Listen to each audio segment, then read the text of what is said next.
Баршаларыңызға ассалаумағалейкум. Қазақстанда халықтың тұрмысы нашарлап бара жатқаны жиі айтылып жүр. Тіпті соңғы үкімет отырысында президенттің өзі үнемшілдік жайында сөз қозғады. Оған себеп те жоқ емес. Жыртық көрпенің жамауында ел тұрмысы көзге ұрып тұр. Аталған жиында Тоқаев банктерге де шүйлікті. Назарбаев дәуірінен бері маңдайына шаң тимей байыған үстіне байып жатқан банктер бір кездері мемлекетке алақан жайып жүретін. Қазір жағдай 180 тіпті 360 градусқа өзгерді. Енді мемлекет банктерге қарап шәутеңдейді. Пайыздық үстемені білгенінше қосып, халықтың қалтасын қағып, бүгінгі кедейшілік қамытына байлаған да осы банктер деуге болады. Бүгінгі шығарылымда осы банк тақырыбында болмақ. Ендеше видеоны соңына дейін мұқият көріп шығыңыз. Қазақтың ең атақты зейнеткері Нұрсұлтан Назарбаевқа тиесілі Ресейдің Азия Тынық мұхит банкі 2024 жылдың қорытындысы бойынша кемінде 11 миллиард рубль таза кіріс түсірген. Теңгелі есептесек 59 миллиард теңгеге жуық қаржы. Бұл туралы Ресей орталық банкінің статистикасында жарияланды. Отанының емес, отбасының алдында Нұрекең мынадай ант берген секілді кезінде. Мен тұрған кезде сендер үрім бұтақтарыңа дейін таршылық көрмейсіңдер деп. Білеміз, Халық банк оның ортаншық қызы мен күйеу баласы Құлыбаевқа тиесілі. Каспийдің тең дәрежелі қожайыны Ким Мырзада Назарбаевқа бөтен емес. Жусанның иесі экс-әкім Есімовтің жақыны дегендей ұзын сонар тізім кете береді. Ал енді зейнеткер Әбішұлына тиесілі АТБ банкі негізгі кірісі кредит беруден түскен пайыздардан тұратынын көпшілік жалпы жақсы біледі.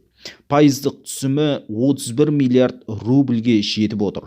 2024 жылдың бірінші жартысында банк 4,8 миллиард рубль таза пайда алғанда, біз жыл соңындағы жалпы кірісті 14 миллиард рубльдің шамасында болады деп топшылағанбыз, бірақ 11 миллиард 300 мың рубль де аз көрсеткіш емес дейді.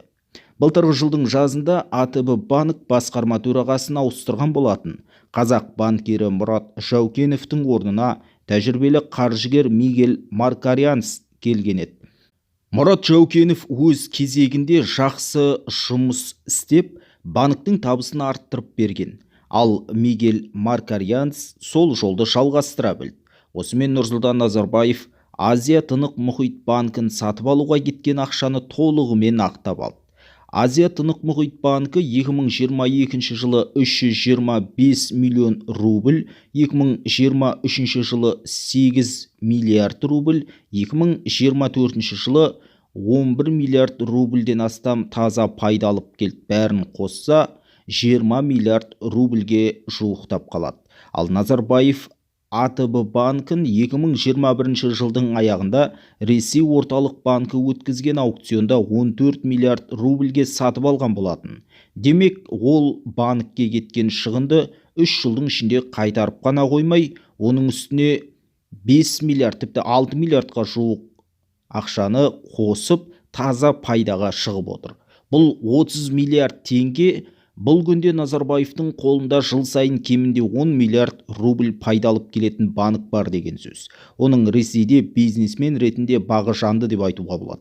Ресей президенті Владимир Путинмен кездесулер қазақ зейнеткеріне өзінің майлы активін қорғау үшін де қажет сияқты. Путин барда аймақтық рейдерлік топтар Азия Тынық мұхит банкіне жолай алмайды. Сондықтан Кремльдегі әр кездесудің бизнес астары бар екенін ішіміз сезеді. Сөз басында айтқанымыздай, осыдан 8 жыл бұрын мемлекеттен көмек алған банктер енді осы қаржыны уақытынан бұрын қайтаруға барын салмақ. Неге дерек көзі кем дегенде 2 банк акционерінің президенттің кешегі ескертуінен кейін осындай шешім қабылдағанын жеткізді. 2017 жылы қаржылық тұрақтылықты арттыру бағдарламасы аясында 6 бірдей банк, оның ішінде Еуразиялық банк, Центр кредит банкі, Нұрбанк, банк РБК, АТФ банк және Цесна, яғни Жусан банк мемлекеттен 700 миллиард теңге көмек алған болатын. Бұл қаражат банктерге 15 жылға берілді. Қазір олардың табысы артқандықтан мемлекет тарапынан қаржыны уақытынан бұрын қайтару бойынша талаптар көбейіп келеді. 2023 пен 2024 жылдары жоғары базалық ставканың арқасында банктер мол табысқа кенелді. Мысалы, 2024 жылы банктердің таза кірісі 2,2 триллион теңгеден асқан. Бұл абсолютті рекорд. 2024 жылдың 11 айы бойынша банктердің активтері 15,1%-ға өсіп 59 триллион теңгеге жеткен екен. Соңғы 4 жылда банктердің активтері кем дегенде 2 есеге көбейген.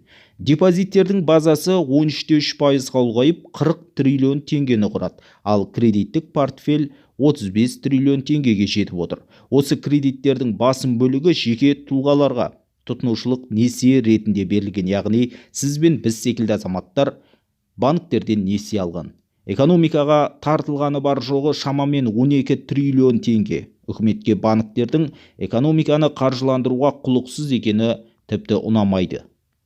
Мемлекеттің ең көп қарызы жусан банкте жатыр. Биыл аталған банкте қордаланған үлестірілмеген кіріс көлемі 500 миллиард теңгеге жетті. Кемінде оның 300 миллиард теңгесін жусан банк мемлекетке қайтара алады. Сонда қалған қарызы шамамен 400 миллиард теңгені құрайтын еді. Алайда банк қожайыны Ғалымжан Есенов жұмған аузын ашпай отыр. Мемлекетке рахмет деп бір ауыз сөз айтпады.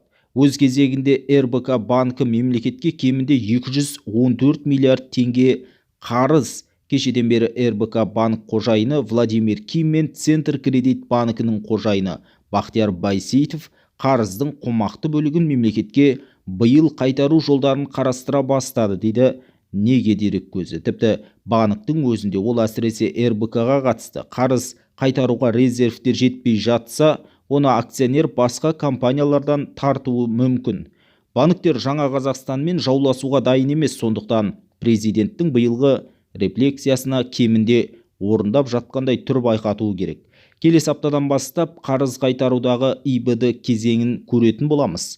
Ал банктер өзара бірлесе отырып болсын, мемлекетті қалайда үкіметті қаржыландыруға күш салатын секілді көрінеді. Бұны жоғары президенттің өзі мәлімдемесінде айтып өтті.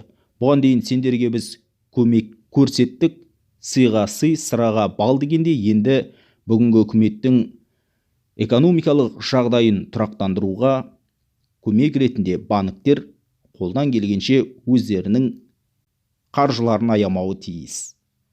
Ел экономикасын көлеңкеге жібергенше мемлекет осы банктерден кезінде өздері берген қаражатты қайтарып алса да біршама көмек болар еді ғой. Ал сіз қалай ойлайсыз? Төмендегі комментарийге пікір қалдырыңыз, каналға жазылып қолдау білдіруді ұмытпаңыз.